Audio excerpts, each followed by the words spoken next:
Salam sehat, tetap semangat. Kembali lagi kita belajar. Kali ini kita akan belajar kimia kelas 12 semester 1 kurikulum 2013 bab 1 sifat koligatif larutan. Yang akan kita pelajari bagian A sifat koligatif larutan, bagian B satuan konsentrasi larutan.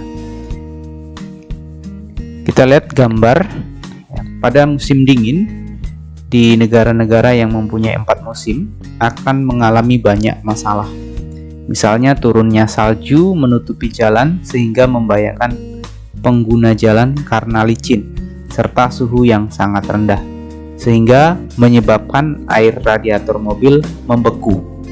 Jadi untuk mengatasi masalah tersebut, ilmu kimia mempunyai peranan yang sangat besar. Untuk mencairkan salju, garam dapur ditaburkan di jalan raya. Sedangkan untuk mencegah air radiator membeku, maka ke dalam tangki radiator perlu ditambahkan etilen glikol.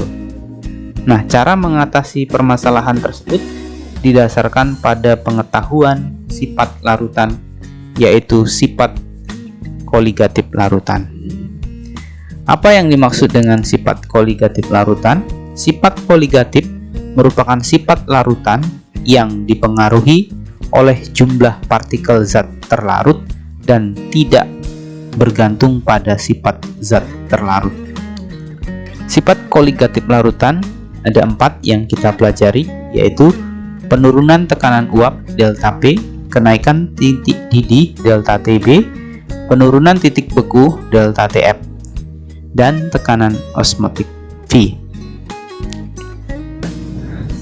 Selanjutnya, jumlah partikel zat terlarut dalam suatu larutan dinyatakan dalam suatu besaran, yaitu konsentrasi larutan.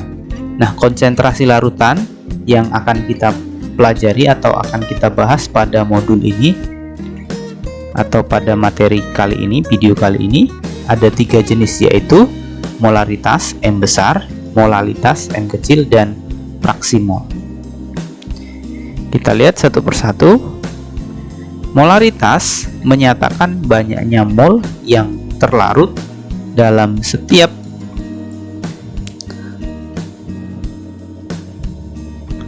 dalam setiap 1 liter larutan. Nah, bisa dirumuskan M sama dengan N per V. N per V atau M ya sama dengan M per MR kali 1000 per V volume mililiter ya, atau M sama dengan persen kali 10 kali rho per MR. Nah, kita lihat di sini M besar itu ini molaritas, N mol zat ya, mol zat masih ingat di kelas 10 sudah kita pelajari.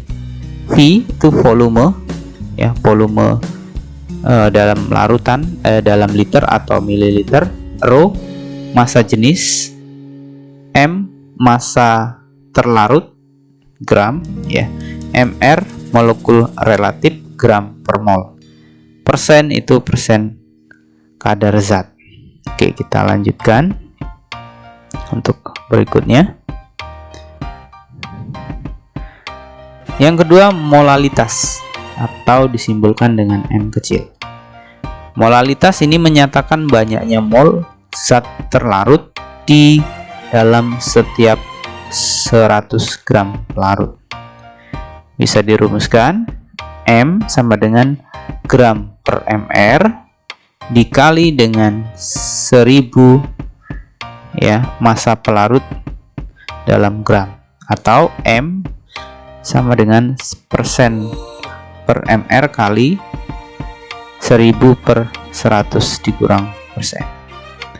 Nah, keterangannya M molalitas M kecil, gram massa terlarut, P massa pelarut gram, persen kadar zat, MR molekul relatif atau gram per mol.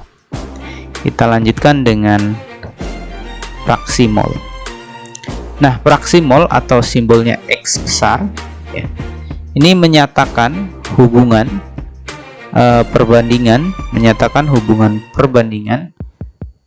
banyaknya mol dari zat tersebut terhadap jumlah mol seluruh komponen dalam larutan. Nah, dalam suatu larutan terdapat dua fraksi mol, yakni fraksi mol terlarut dan fraksi mol pelarut. Ya, bisa kita rumuskan XT, ya, XT sama dengan NT per NT tambah NF NV, dan XP sama dengan NP per NT tambah NP. Nah, XT ditambah XP itu sama dengan 1. Nah, jadi jumlah fraksi mol pelarut dan terlarut itu jika ditotalkan sama dengan 1. Kita lihat keterangannya. XT fraksi mol terlarut, XP fraksi mol pelarut, P sama dengan massa pelarut gram, NT mol terlarut, NP mol pelarut. Nah, biasanya di beberapa sumber ini simbolnya berbeda, tetapi yang perlu kalian ketahui, ya, jadi konsep dari fraksi mol, ya. Jadi fraksi mol pelarut dan terlarut itu 1, ya. Oke, kita lanjut ke contoh soal. Contoh soal, sebanyak 1,8 gram glukosa C6H12O6 ini dilarutkan ke dalam 100 gram air. Jadi ke dalam 100 gram air. ARC-nya 12, ARH-nya 1, O-nya 16. Tentukan molalitas larutan glukosa tersebut. Jadi kita diminta untuk menentukan molalitas atau M kecil, ya. Jadi karena di sini diketahui gramnya, diketahui gram dari glukosa, diketahui dari gram air, jadi gram per mr, ya. Masih ingat mencari mr, ya. mr ini kita dapatkan, ya, mr C6H12O6, ya. ARC dikali 6 ditambah ARH dikali 12 ditambah, ya, ditambah ARO dikali berapa di sini? Oh, 16. Nah, ini. Nah, jadi nanti totalnya semuanya itu adalah 180. Coba kita ARC 12 kali 6, 12 kali 6 ditambah 1 kali 12 ditambah O itu O di sini 6, berarti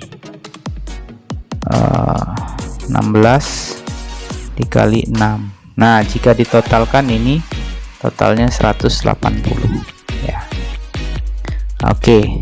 Kemudian 1000 per 100 gram. 100 gram di sini adalah 100 gram ini air, ya. Oke, jadi hasilnya 0,01 kali 10. Hasilnya 0,1 molal. Nah, jadi molalitasnya 0,1 molal. Oke, kita lanjut ke contoh berikutnya. Di sini ada sebanyak 90 gram glukosa, 90 gram glukosa C6H12O6 dilarutkan dalam 360 ml air. ARC-nya 12, H-nya 1, O-nya 16. Tentukan fraksi mol masing-masing zat. Jadi diminta menentukan fraksi mol masing-masing zat. Nah, langkah pertama kita mencari molnya dulu. Mol dari C6H12 12O6. Masih ingat ya, ini pelajaran kelas 10, gram per mr. Berapa gram tadi? 90 per 180. 180 itu mr dari C6H12O6 sama dengan 0,5 mol. Selanjutnya mol dari H2O, gram per mr. Gramnya tadi 360 per mr nya 18, berarti 360 per 18 itu 20 mol.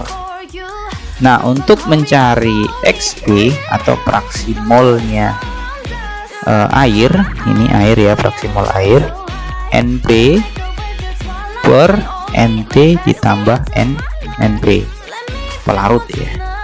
Jadi 20 mol per 0,5 tambah 20 ya. Jadi dibagi hasilnya 0,98. Itu fraksi mol air. Sekarang fraksi mol glukosa atau zat terlarutnya, NT per NT tambah NP, jadi 0,5 per 0,5 tambah 20, jadi 0,02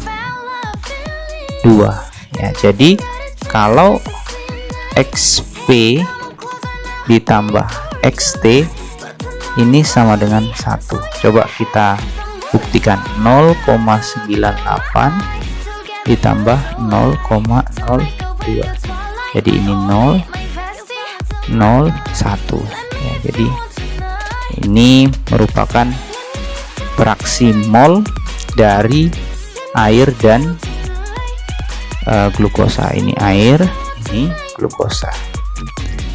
Oke, terima kasih. Sampai di sini dulu video kita kali ini. Untuk sifat koligatif larutan, jangan lupa like, share, dan subscribe channel Rudi Wijaya. Terima kasih.